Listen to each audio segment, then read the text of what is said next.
Tonight, our very own Adam Ladwig went to the Ralph Engelstad Arena for his first North Dakota men's hockey game. He joins us live to tell us what it's like to experience the Ralph for the first time. Adam, how was the night? Well, Molly and Rob, I've been told that the Ralph can be a rowdy place on game night, and let me tell you, the experience did not disappoint. Now, fans I talked to say the reason the team is so popular is because it's the only major team, professional or college, in Grand Forks, and that passion really shows during the game. Okay, Adam, you've been to a game, you've experienced the Ralph. At 6, you said, since you're from Denver, you didn't know who to cheer for. Have you decided on a team yet? Well, once you go to a UND game and you see the passion that these fans have for their team, it's hard not to jump on the North Dakota bandwagon. The Center Cinema will always be a great place to watch movies, but with the digital upgrade, the building can be used for so much more.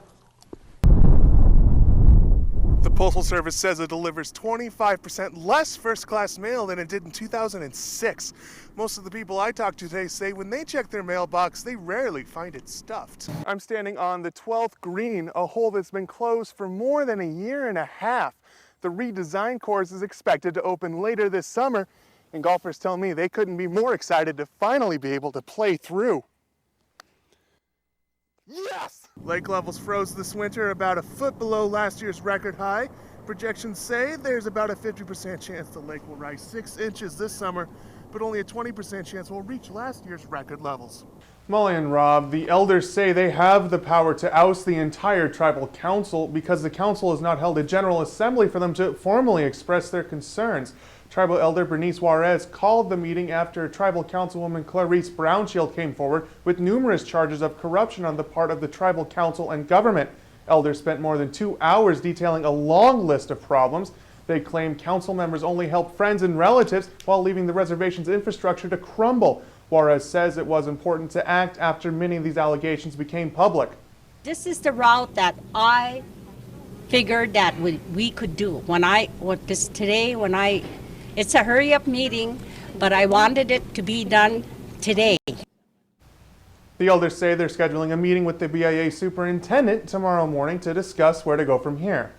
Adam, how likely do you think this is that the vote will hold up?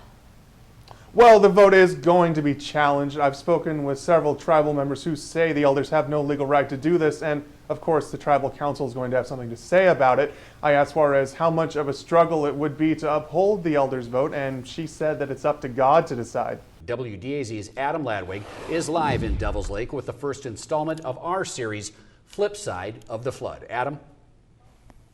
Molly and Rob, Devil's Lake is unrecognizable from what it was 20 years ago. That can also be said about the fishing industry the lake has helped spawn.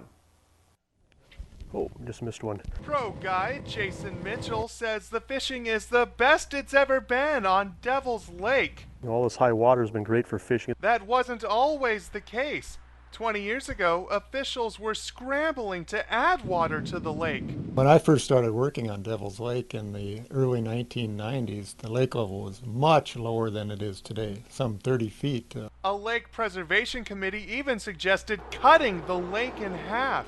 One of the things that we were talking about was diking up the bridge by the casino and pumping the water from the east to the west to try to save half the lake's fishery. But then the water came and wouldn't stop, raising lake levels 30 feet in 20 years. Our prayers were answered, and we have the finest fishery in the country.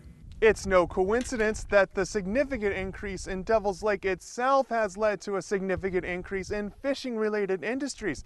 Everything from fishing guides to lakeshore resorts have thrived in the last 20 years. The higher water makes for better and more fish habitat, which have helped guides like Mitchell flourish. Over time, that expanded from just the two of us guiding to, a lot of days now we'll run, up to 12 to 14 boats a day. And lakeshore sites like Woodland Resorts grow from humble roots. They had just a small restaurant in the basement of their house, and they had a few cabins, and they fed the hunters and fishermen right in their own home.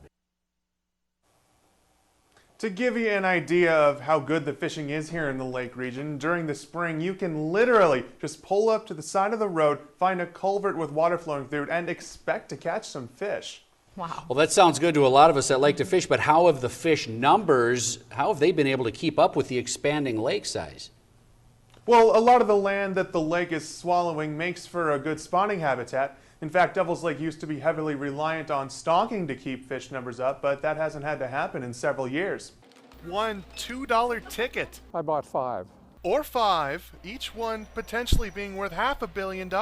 As of like today now, we're 3 times higher than we were yesterday already. Powerball excitement spreads fast. We'll see a lot of groups come in spending $100 or $200 at a time. Leavers County Market sells more lotto tickets than anyone else in Devil's Lake. Manager Frank Mack says sales tripled for this drawing, and he expects tomorrow to be crazier. Tomorrow there will be a line.